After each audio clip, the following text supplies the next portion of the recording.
कृष्ण कौल, जिन्हें stage name K R dollar ना या KRSNA से जाना जाता है, दिल्ली गुड़गांव से निकले एक कश्मीरी पंडित रैपर हैं जिन्होंने 2010 में कैसा मेरा देश से सोशल लिरिकल क्रांति की शुरुआत की।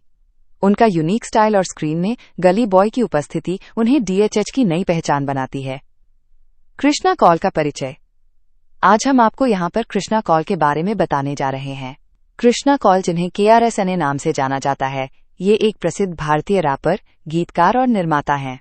कृष्णा कश्मीरी पंडित परिवार में जन्मे। उन्होंने भारत लौटने से पहले अपने बचपन का कुछ हिस्सा दक्षिण लंदन में बिताया, जहां ब्रिटिश हिप हॉप संस्कृति के संपर्क में आकर उन्होंने 14 साल की उम्र में रैप लिखना शुरू किया। सन 2006 में सक्रिय KRSNA 2010 में संगीत वीडियो कैसा मेरा देश की रिलीज के साथ प्रमुखता में आए। कृष्णा कौल की उम्र वर्तमान 2025 में 38 वर्ष है। चलिए हम आपको कृष्णा कौल के जीवन से परिचित कराते हैं। कृष्णा कौल का जन्म एवं प्रारंभिक जीवन। कृष्णा कौल का जन्म 4 अक्टूबर 1989 को नई दिल्ली में एक कश्मीरी पंडित परिवार में हुआ था और उनकी उम्र अभी वर्तमान 2025 में 38 वर्ष है। उन्होंने अपने बचपन का कुछ हिस्सा दक्षिण लंदन में बिताया, जहां उन्होंने स्कूल में पढ़ाई की और पहली बार हिप हॉप संस्कृति से रूबरू हुए। कृष्णा कौल की शिक्षा। कृष्ण कौल ने एक समग्र शैक्षणिक यात्रा की जिसने उनके संगीतमय उत्थान को संपूरित किया। दक्षिण लंदन में अपनी स्कूली शिक्षा पूरी करने के बाद वे भारत लौट आए और दिल्ली विश्वविद्यालय के हंसराज कॉलेज से स्नातक की उपाधि प्राप्त की, जहां उन्होंने दिल्ली के बढ़ते हिप हॉप परिदृश्य में खुद को डुबोना शुरू किया। मनोरंजन उद्योग में गहन अनुभव प्राप्त करने के लिए वे फिर मुंबई चले गए और सेंट जेवियर्स कॉलेज में स्नातकोत्तर की पढ़ाई की, जहां उन्होंने अपनी कला और उद्योग संबंधों को निखारा। कृष्णा कौल का परिवार। कृष्णा कौल का जन्म एक काश्मीरी पंडित परिवार में दिल्ली में हुआ था। उनके पिता का नाम अनिल कौल है और उनकी माता का नाम सुमिता कौल है। उनकी एक बहन भी है जिनका नाम कशिश कौल है।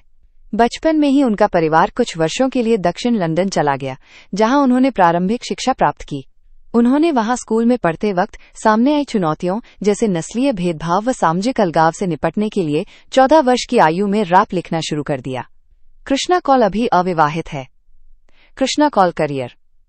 कृष्ण कौल, जिन्हें KRSNA के नाम से जाना जाता है, भारतीय हिप हॉप जगत में एक अग्रणी व्यक्ति हैं जो अपनी तीक्ष्ण गीतात्मकता, तकनीकी प्रवाह और बहुमुखी कहानी कहने के लिए प्रसिद्ध हैं।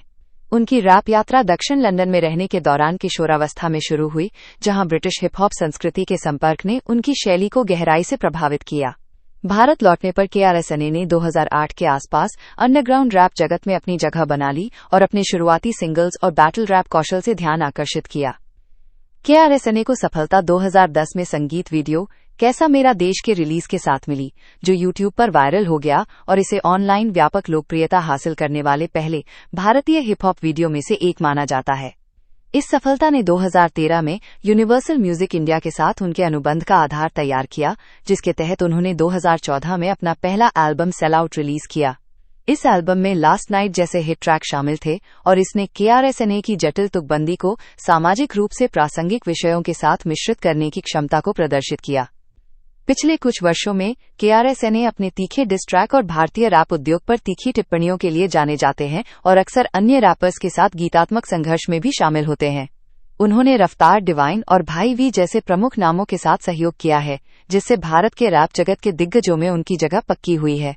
संगीत के अलावा KRSNA स्वतंत्र लेबल कलमकार के सह संस्थापक हैं, जो भारत में उभरती हिप हॉप प्रतिभाओं को तराशता है। कृष्णा कौल की नेटवर्थ। कृष्णा कौल नेटवर्थ। कृष्णा कौल की अनुमानित कुल संपत्ति 15 करोड़ रुपए से 40 करोड़ रुपए, लगभग $2-5 मिलियन USD के बीच है। उनकी आय मुख्य रूप से संगीत की बिक्री, लाइव प्रदर्शन, ब्रांड एंडोर्समेंट और सहयोग से प्राप्त होती है। उन्होंने अपने स्वतंत्र लेबल कलमकार के माध्यम से भी अपनी आय में विविधता लाई है, जिसकी स्थापना उन्होंने रफ्तार के साथ मिलकर की थी। इसके अतिरिक्त YouTube और सोशल मीडिया सहित डिजिटल प्लेटफॉर्म उनकी सफलता और स्थिति को दर्शाता है। कृष्णा कौल के बारे में रोचक जानकारियां। KRSNA ने 2025 में जापानी हिप हॉप आर्टिस्ट ओविच के साथ Asian state of mind track में भाग लिया, जो विभिन्न देशों के रैपर्स का एक अंतर्राष्ट्रीय सहयोग था। लंदन में अपने स्कूल के दिनों में उन्होंने सामाजिक समावेश के लिए 14 वर्ष की आयु में रैप करना शुरू किया। 2013 में यूनिवर्सल म्यूजिक इंडिया से अनुबंध के बाद उन्होंने सेल आउट एल्बम जारी किया, जिसमें लास्ट नाइट जैसे हिट ट्रैक शामिल थे। उनके गाने जैसे कैसा मेरा देश और विजय में भ्रष्टाचार, बाल श्रम और गरीबी जैसे सामाजिक मुद्दों को उजागर किया गया है। 2019 की बॉलीवुड फिल्म गली बॉय में उन्होंने स्वयं के रूप में एक संक्षिप्त भूमिका निभाई। उनके गानों में साहित्यिक और सांस्कृतिक संदर्भों का समावेश होता है जो उनके गहरे सोच और रचनात्मकता को दर्शाता है। अगर आपको ये वीडियो अच्छा लगा हो तो कृपया इसे लाइक और शेयर करें। हमारे चैनल स्टडी बाय माइंड को सब्सक्राइब करें और नए वीडियो के लिए बेल आइकन दबाएं। हमें इंस्टाग्राम पर फॉलो करें और हमारी वेबसाइट www.studybymind.com पर विजिट करें।